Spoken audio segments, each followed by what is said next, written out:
So it's been almost 10 months since the launch of AMD's 3rd generation Ryzen processors, and it crapped all over Intel. We all knew it.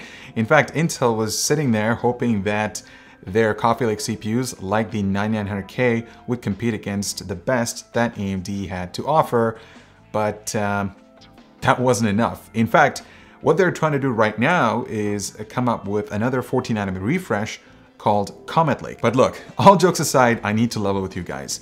Intel might not publicly admit it, but they know that their new desktop CPUs are in a really bad place right now. They're doing everything they possibly can to stop bleeding until a new architecture and a new manufacturing process is ready. Remember, AMD had to go through this years ago. In fact, they had to last 6 years on 32nm until Ryzen arrived. And what's really interesting is that this is the 6th year that Intel is on 14nm. But let's also not forget that the FX series from AMD was targeted towards the market that was more value focused, which kept fans happy. One of Intel's major problems is nearly every single one of AMD's 3rd gen Ryzen processors are on sale right now. This isn't an official price cut, but it still makes things look very different right now than when Comet Lake was first announced a few weeks ago. So can Intel overcome that? We're about to find out, my friends. But first, a quick message from our sponsor. The new Phanteks P300A enclosure is a great value airflow focused frame thanks to the all new mesh front panel that is a single piece of metal for highest mesh area and durability. The inside is nice and simple, plus an exhaust fan is included. Check out the P300A down below. Alright, so this video is going to be more benchmark focused, and if you're looking for more information about the architecture and about the processors that Intel has announced, make sure to check out our explain video. I made a dedicated one covering all of the new CPUs, and you can check it out right over here. Even though there are going to be almost 24 new Comet Lake CPUs available today, Intel sent us 2 of them, the Core i9-10900K, which is the flagship, and the Core i5-10600K, a more affordable option. Both are completely unlocked for overclocking, but where they end up against AMD is very interesting. You see, the Core i9-10900K is replacing the i9-9900K with more cores and higher clock speeds, but with a price of $490, it's up against a pretty tough competitor, and that's the Ryzen 9 3900X, which usually goes for about $500, but lately I've been seeing it floating around for between $400 and $440. It'll be interesting to see if those sales continue, and if it actually does,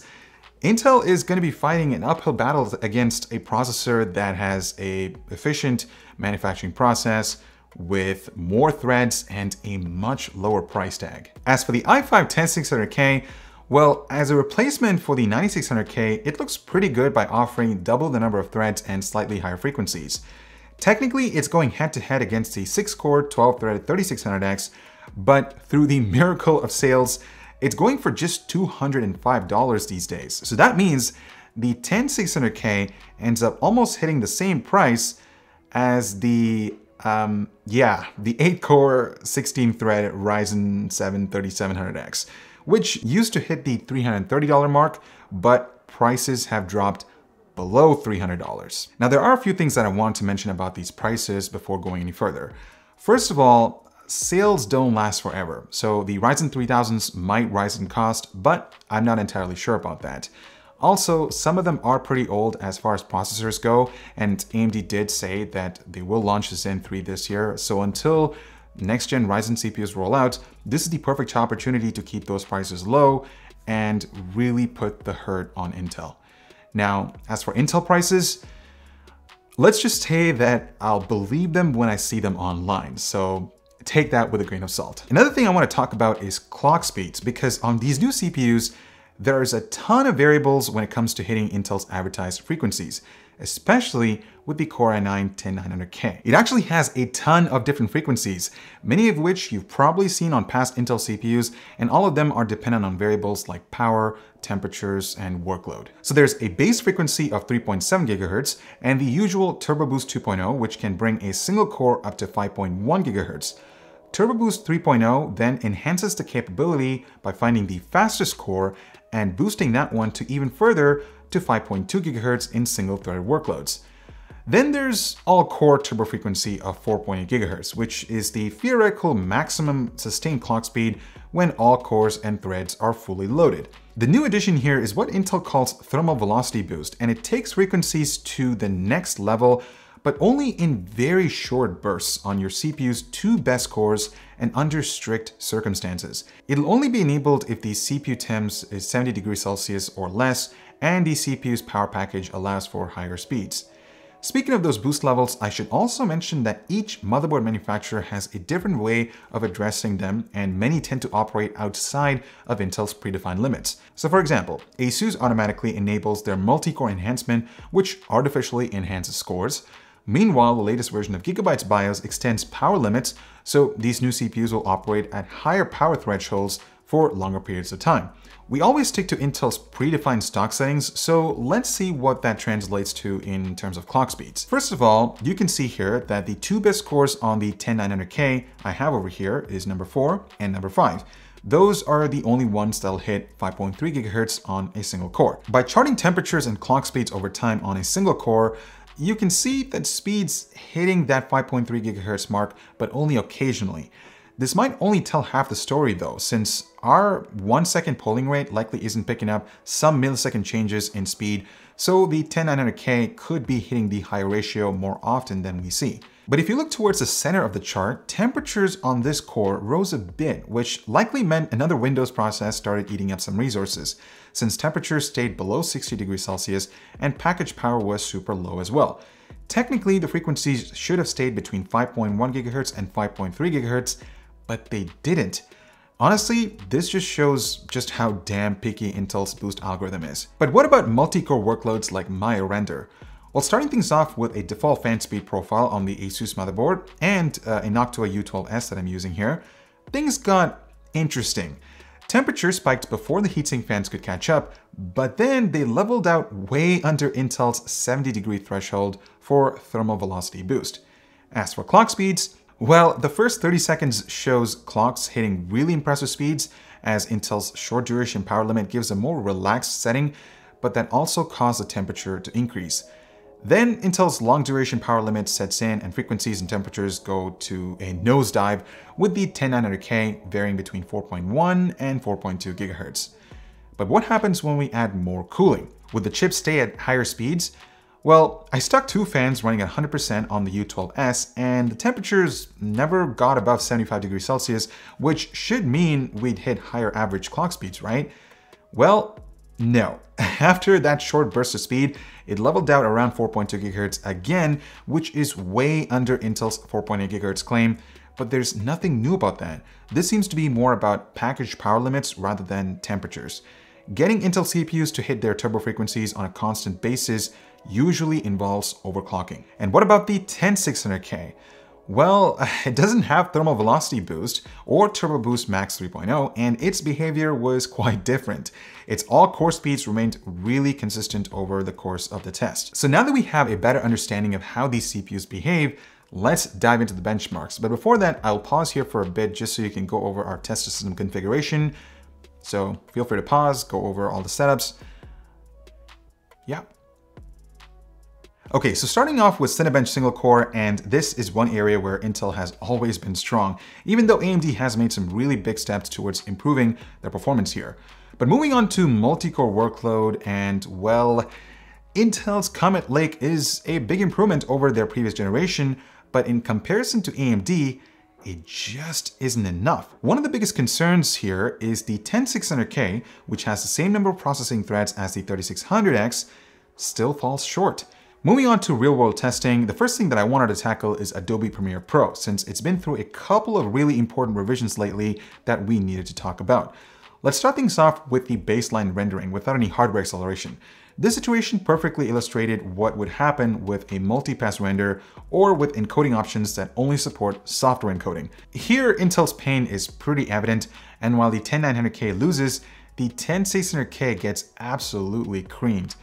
It barely offers any better performance than the 9600K. This next test shows how currently Intel can leverage their QuickSync feature to accelerate video encoding.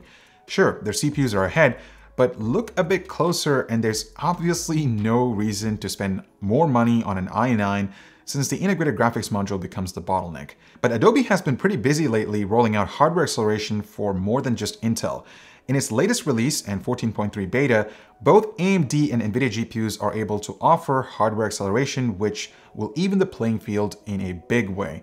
Let's take a look at how that turns out with an RTX 2080 Ti installed.